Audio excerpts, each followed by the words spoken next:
ஹரி ஓம்.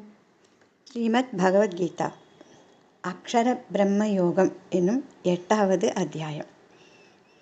சுக்லாம்பரதரம் விஷ்ணும் சசிவர்ணம் சதுர்புஜம் பிரசன்னவதனம் தியாயேத் சர்வ விக்னோபசாந்தயே. சதாசிவசமாரம்பாம் சங்கராச்சார்ய மத்யமாம் அஸ்மதாச்சார்ய பர்யந்தாம் வந்தே குரு பரம்பராம். வசுதேவசுதம் தேவம் கம்சசாணூரமர்தனம் தேவகீ பரமானந்தம் கிருஷ்ணம் வந்தே ஜகத்குரும். மூகம் கரோதி வாசாலம் பங்கும் லங்கயதே கிரிம் யத்கிருபாதமஹம் வந்தே பரமானந்த மாதவம். ஹரி ஓம்.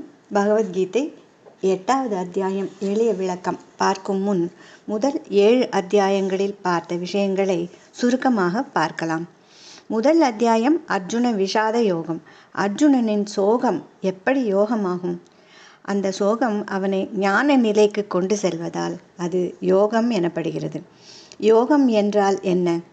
மனம், புத்தி, உடல் மூன்றும் ஒரே நேர்கோட்டில் இணைந்து செயல்படுவதுதான் யோகம்.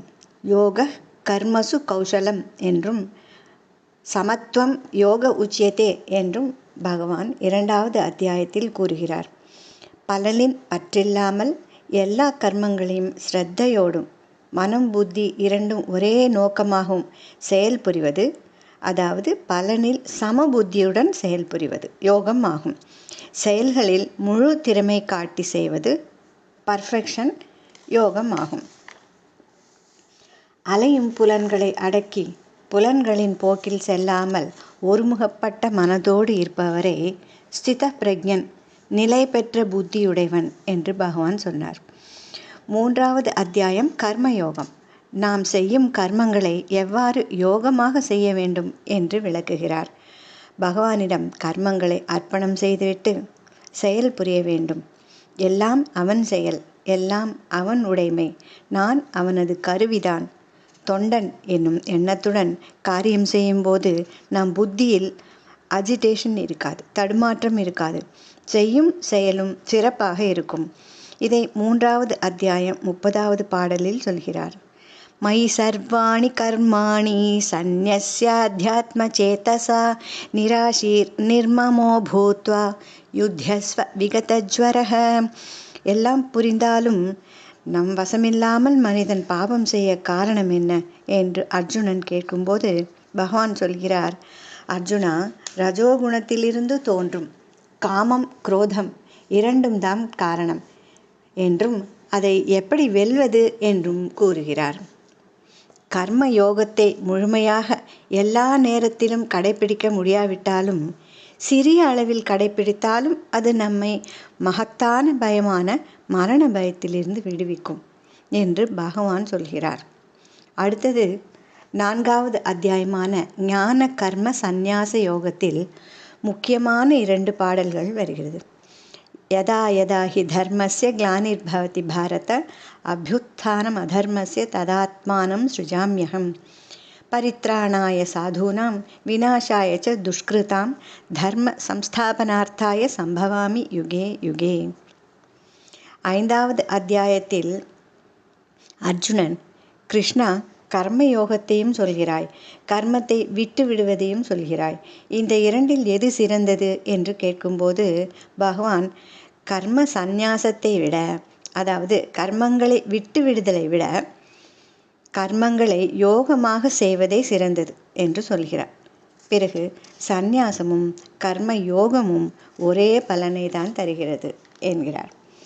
கர்மங்களை எல்லாம் யோகமாக, அதாவது அர்ப்பண புத்தியுடன் பலனில் பற்ற வைக்காமல் செய்து செய்து செய்துதான் மனம் பக்குவம் அடையும்.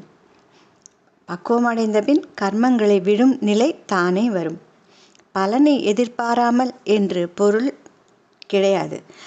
லாபம் நஷ்டம் போன்ற இரட்டைகள், மானம் அவமானம், சீதம் உஷ்ணம் போன்ற இரட்டைகளை ஏற்றுக்கொள்ளும் மனப்பக்குவம், இதுவே பலனில் பற்றில்லாமல் செய்வது என்பது பொருள். இதுவே அடுத்த நிலைக்கு அழைத்து செல்லும். 6வது அத்தியாயம் தியான யோகம். அப்படி பக்குவப்பட்ட மனதுக்கு தியானம், அதாவது எண்ணங்கள் இல்லாத நிலை, அது சுலபமாகும். தியானம் செய்ய எங்கே உட்கார வேண்டும், எப்படி உட்கார வேண்டும் என்றெல்லாம் சொல்கிறார் 6வது அத்தியாயத்தில். சஞ்சலமானதும் தெளிவு இல்லாததும் பலமானதும் அடங்காததுமான மனதை அடக்குவது காற்றை அடக்குவதைப் போல முடியாத காரியம் என்று நினைக்கிறேன் கிருஷ்ணா என்று அர்ஜுனன் சொன்னதற்கு பகவான் கூறுகிறார், ஆமாம் அர்ஜுனா, மனம் அலையும் தன்மை உடையது, கட்டுக்கு அடங்காதது என்பதில் சந்தேகமே இல்லை. ஆனால் அபியாசம், வைராக்கியம் இரண்டின் மூலம் அடக்கிவிடலாம் என்று கூறுகிறார். பயிற்சி செய்ய செய்ய செய்ய செய்ய நமக்குள் வரும் வைராக்கியத்துடன் மனத்தை அடக்கலாம் என்று கூறுகிறார். நாமும் பல இடங்களில் பல செயல்களில் பார்க்கிறோம். வேர்ல்ட் ரெக்கார்ட் எல்லாம் பார்த்து ஆச்சரியப்படுகிறோம். எப்படி இது சாத்தியம் என்று நினைக்கிறோம். அபியாசம்தான் காரணம். ஒரே நாளில் அவருக்கு அந்த நிலை வந்துவிட போவதில்லை. எவ்வளவு நாள் பயிற்சி செய்திருப்பார். தீவிர முயற்சி தான் காரணம். தியானம் செய்ய வேண்டும் என்று ஆசைகளெல்லாம் அடக்கிவிட்டு தியானமும் முழுமையடையாமல் அவன் கதி என்ன ஆகும் என்பதை கூறுகிறார். தியான பயிற்சியை தொடரும் வாய்ப்புள்ள அதற்கு ஏதுவான ஞானிகள் குடும்பத்திலும் செல்வந்தர்கள் குடும்பத்திலும் பிறந்து அங்கிருந்து தொடர்ந்து முன்னேறுவான். அவனுக்கு கீழான நிலைமை என்றுமே வராது என்று சொல்கிறார்.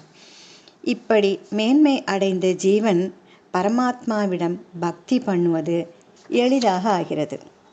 7வது அத்தியாயம் முதல் 12வது அத்தியாயம் வரை பக்தி யோகம் விளக்கப்படுகிறது. பக்தி யோகத்தில் பரமாத்மாவின் சொரூபம் விளக்கப்படுகிறது. கர்ம யோகம் தியான யோகமாக மாறி இப்போது பக்தி யோகமாக மாறப்போகிறது.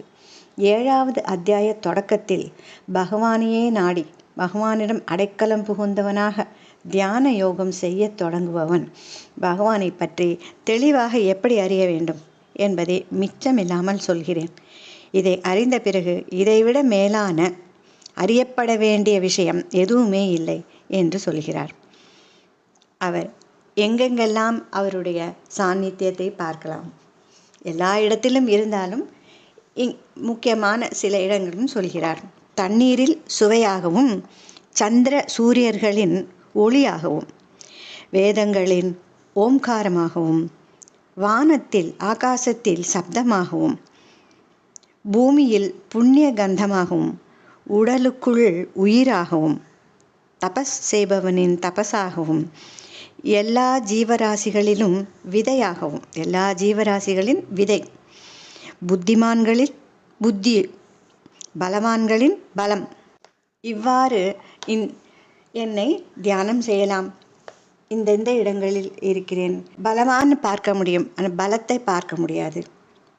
தபஸ் செய்பவரை பார்க்கலாம், தபஸ் அப்படிங்கிற விஷயத்தை பார்க்க முடியாது.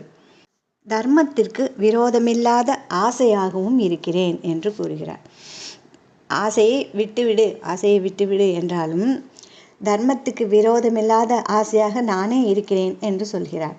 தன்னுடைய மாயையை பற்றி சொல்கிறார்.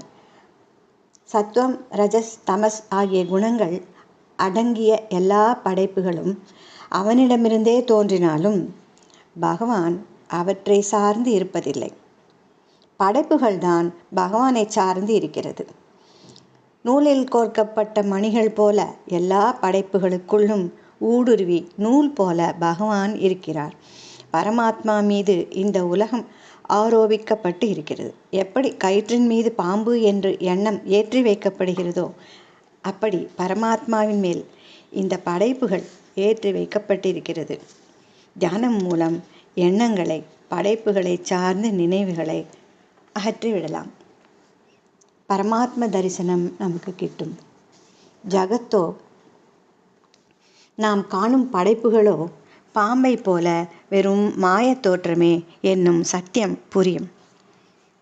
அடுத்தது ஜரா மரண மோக்ஷாய, மூப்பிலிருந்தும் மரணத்திலிருந்தும் விடுபட என்னை வழிபட்டு முயற்சி செய்பவர்கள் அந்த பிரம்மத்தையும் அத்தியாத்மம் முழுவதையும் கர்மம் அனைத்தையும் அறிந்து கொள்கிறார்கள்.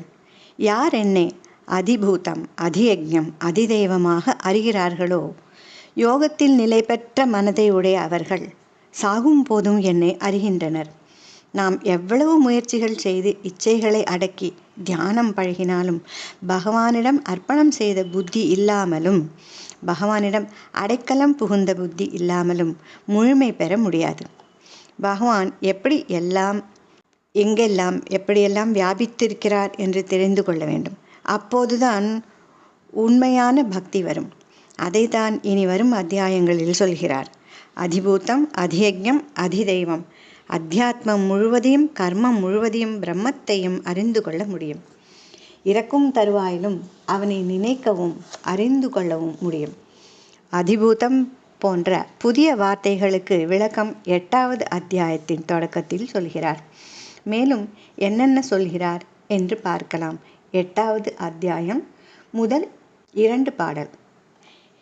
கிம் தத் அர்ஜுன உவாச்ச கிம் தத் பிரம்ம கிம் அத்யாத்மம் கிம் கர்ம புருஷோத்தம அதிபூதம் ச கிம் ப்ரோக்தம் அதிதைவம் கிமுச்யதே அதியஜ்ஞः கதம் கோத்ர தேஹேஸ்மின் மதுசூதன பிரயாணகாலே ச கதம் ஞேயோசி நியதாத்மபிஹி.